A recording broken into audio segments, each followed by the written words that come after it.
great day, everybody! Here I am, back again. And we are back with a new set, new games, and new season. At dahil nga bagong season na tayo, mga bagong malulupit na episodes ang ihahatid namin sa inyo. We're not gonna stop in bringing you all the actions and information about sports. It's game time!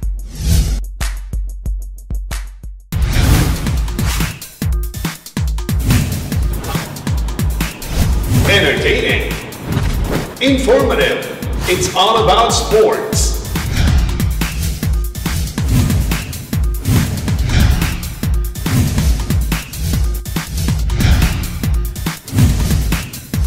If you've got a time, we've got a game. It's game time on Core TV. It's game time. It's game time. It's game time. It's game time on Core TV. This week on Game Time, get to know one of the 25 greatest players in Philippine basketball at si Olsen Racela sa Sports Trivia.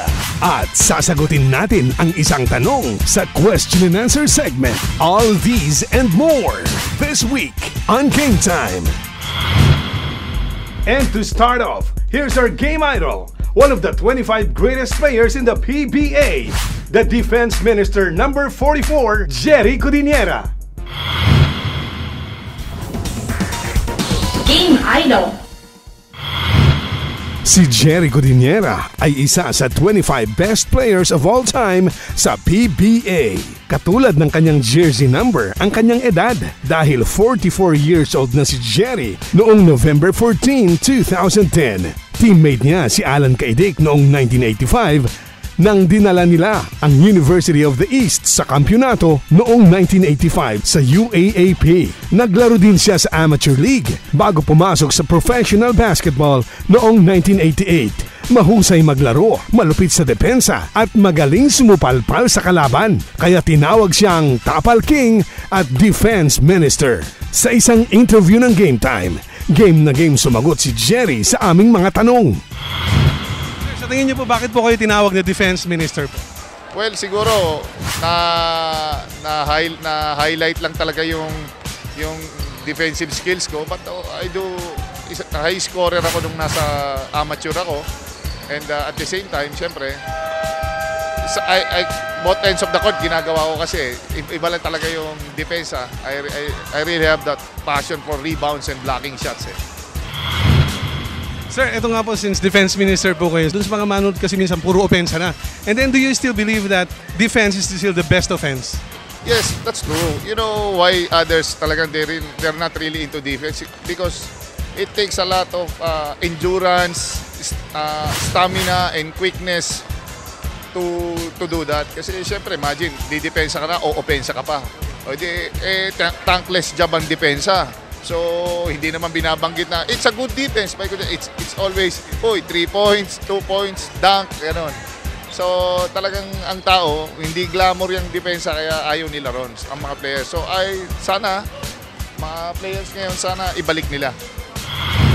Si Jerry Codinera ay nasa coaching staff ngayon ng UP Maroons sa UAAP bilang manlalaro. Marami ng championship rings ang ating game idol. Ngayong coach na siya, mapapantayan kaya niya ang mga tagumpay na nakamit niya nung siya ay player pa lang. Sir, nag-champion kayo sa UE, nag-champion kayo sa Amateur, nag-champion kayo sa PBA, sir. Ngayon po sa UP Maroons po kayo. Ano po yung gusto nating i-achieve bilang coach po ng UP Maroons? Well, unang-una muna, yung mga short goals lang natin is for them to improve. Because alam mo naman siyempre sa basketball, in any sports, hindi naman overnight ang success.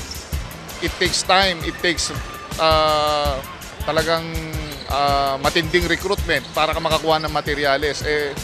Now, how can you compete sa other universities na talagang with the resources na napakalaki? Ang hirap labanan. So you just have to make use of what you have pag nasa UP ka. Ano pong advantage ng dating basketball player tapos naging coach kaysa sa naging coach na diretso? Well, of course, you have to have the feel of the game. Siyempre, nalaro mo yung sport, you know what's gonna happen. You can easily adjust to the situation. Kasi alam mo naman ang basketball is a game of reaction. So kailangan mabilis ka umadjust. So yun ang advantage mo as a player. Nakagawa rin ng ilang pelikula si Jerry, kasama si Chris Aquino, Bong Alvarez at Alvin Patrimonio noong early 90s. Pero mas malapit ang kanyang puso sa basketball kaysa sa showbiz, kaya hindi niya maiwan-iwan ito. Nakailang beses ding napasama sa Mythical Five si Jerry, kasama sa 1994 Asian Games, champion sa UAAP, champion sa PBA, 25 greatest players in Philippine basketball, at marami pang karangalan ang kanyang natanggap. Sir, bilang sportsman po, ano po yung achievement na gusto niyo pong makuha bilang pong isang manlalaro? Well, wala na. Nung manlalaro, wala na. Halos lahat nakuha ko na except for the MVP. And yun lang, yung especially nung pinaka-final nun, yung nalagay ako sa 25 greatest players sa PBA, wala na akong mahihiling pa. Siguro, lastly na lang is yung to teach the young boys. I have my own basketball camp. I do it local and international. And meron din akong big man training camp sa Manila. So, yun ang pinaka ko na lang ginagawa. At eto naman ang kanyang mensahe sa kanyang mga tagahanga at taga-suporta. A lot of people look up to you. Ang dami pong tagahanga. Yung mensahe niyo po sa mga tagahanga po niyo at sa mga sports enthusiasts po dyan. Well, unang-una, maraming salamat sa mga sumuporta sa akin dito, especially rito sa Vegan, sa career ko for almost 25 years, from high school to college. Ang dami nakakakilala. I take this opportunity to thank you, all of you. I wasn't able to thank you when I retired sa basketball because they were asking me kung magre-retire ka ba hindi na. Sabi ko, I just want to exit quietly, ganun. So now, this opportunity, I'd like to thank you all. Thank you so much. Thank you, sir.